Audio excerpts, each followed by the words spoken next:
Hey guys, Sean Connell here, driver of the 41X car. It's a 21 Can-Am X3. 3 weeks ago, my business partner and co-driver and I did the YORR Big Sky 200 12-hour endurance race. We got 9th place out of 42 racers that entered, I think. Funny enough, that's the exact same place I got last year. There's no classes there, so that's 9th. I think most of the cars that beat us were MAVRs, and the X3 just doesn't stand a chance to those these days. But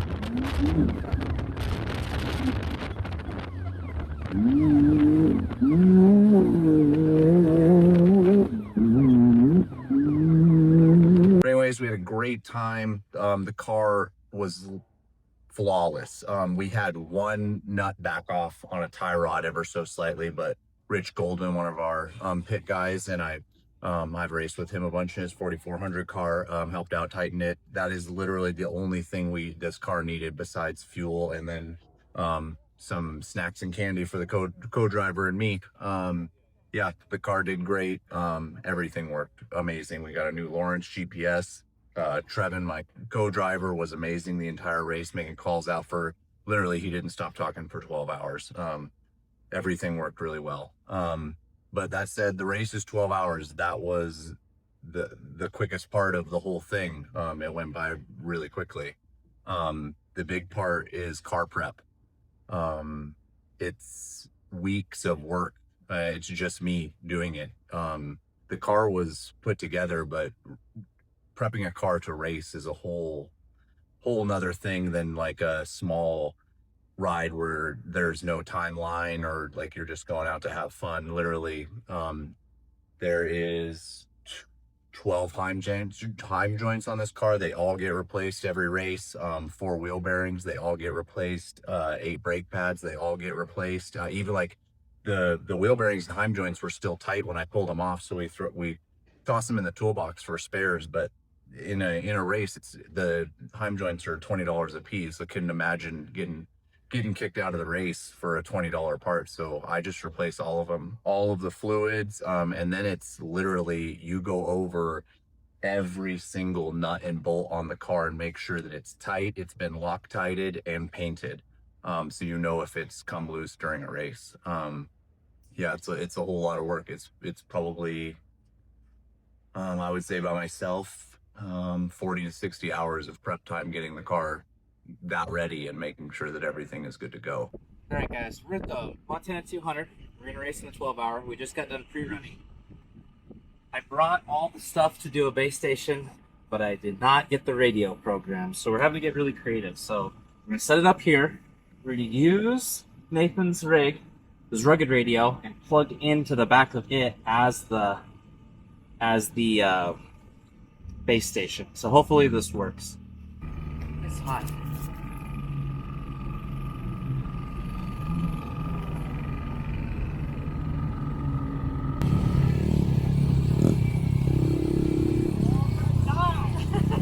In the bundles up there, that is for you guys to grab. They look just like this here. If you want to fire. Now there's always last minute prep when racing, and this was no exception. So on Mitch's car, we wanted to change out the rear axles for some stronger ones before the race started, and these things weren't budging. We tried everything, even hooking up 2 winches on 2 cars and pulling them apart, and this thing still wouldn't come apart.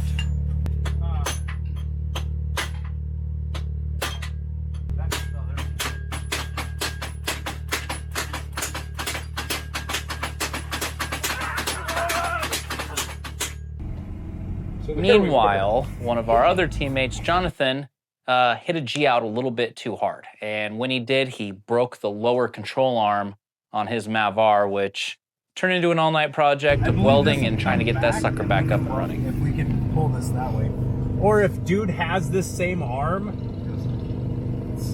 Now, ultimately, the axles got replaced and the lower control arm got fixed, so we thought good enough to put him back in the race. I had to go to bed. A lot of people had to go to bed in an early morning, so we finished up, got some couple hours of sleep, and then you're out first thing in the morning trying to get radios dialed in and get everything ready for the big race day. Race day came around and we lined up. We did not qualify the day before because in my mind, when you're out there, you're not racing anyone else. You're racing the clock. So what's the point if you start first or dead last? Like if you start dead last, you just eat some dust at first. But it's a long race, so just keeping the car together is the most important part. So we didn't qualify. We started, I don't even know, maybe 10 cars back from the very back of the line. We had, I don't know, probably 7 passes in the first lap alone, which is my favorite part of racing. It's amazing. We literally on the first lap we came into pits. I was like, we're not stopping for anything. I was like, but pit crew, I need you to unwrap 2 oatmeal cream pies and throw them in the car so we can eat them and go. So literally 25 miles an hour, 2 oatmeal cream pies got thrown into the car. No stopping, eat and go. Yep. I think we did 3 laps without fuel, and then came in, fueled up. They shook the car down, everything was fine. Took back off, everything was fine. Another 2 laps without fuel, filled up, and then I think on the 7th or so lap, Rich Goldman found that loose bolt on the tie rod, cranked it down real quick, and then to make sure that it was good on the consecutive lap, the next lap, we pulled in very quickly. He checked, it was still tight, so then we took back off, and then for the rest of the race, all we took was fuel. When we crossed that finish line, I think 11 hours and 37 minutes later, I couldn't contain myself. It was an amazing experience. We had an absolute blast. It was so fun.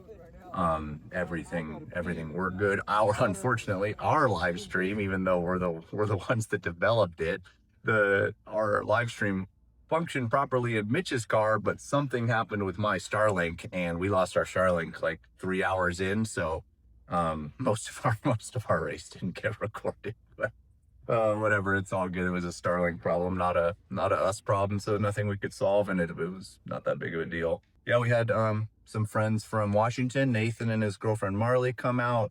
Rich Goldwyn was there. Jonathan was there. He raced as well, but I think he was only doing the 4 laps.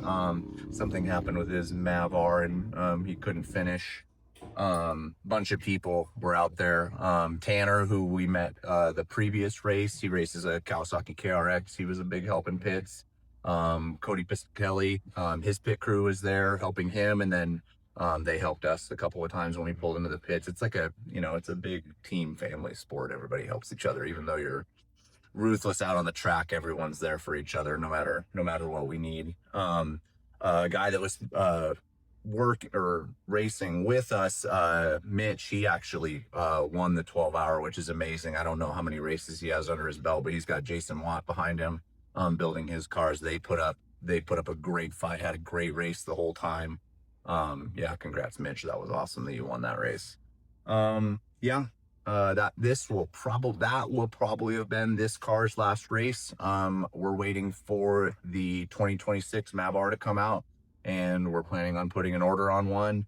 And if it comes soon enough, we're gonna race Hammers. If it doesn't, no biggie. We're still gonna go to Hammers and have fun.